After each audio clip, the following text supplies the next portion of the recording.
Thank you, driver, for getting us to the cruise port so quickly.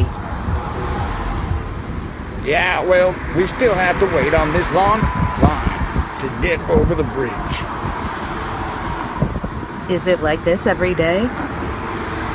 It's like this when there are more than 4 cruise ships here at Port Miami. There are 6 ships here today.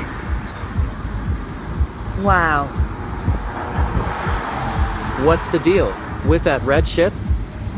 That's Virgin Voyages, Scarlet Lady, or Valiant Lady, I can't tell. Both ships look the same. Adults only, right? Yeah, sexy couples mostly. I hear it's the most expensive cruise. Oh yeah? Really? Why's that? An adult-only cruise will typically have experiences and amenities that are geared towards adult passengers. Specialty restaurants, bars, lounges, spas, and casinos, shows, music. The ships were built for adults. And what about carnival ships?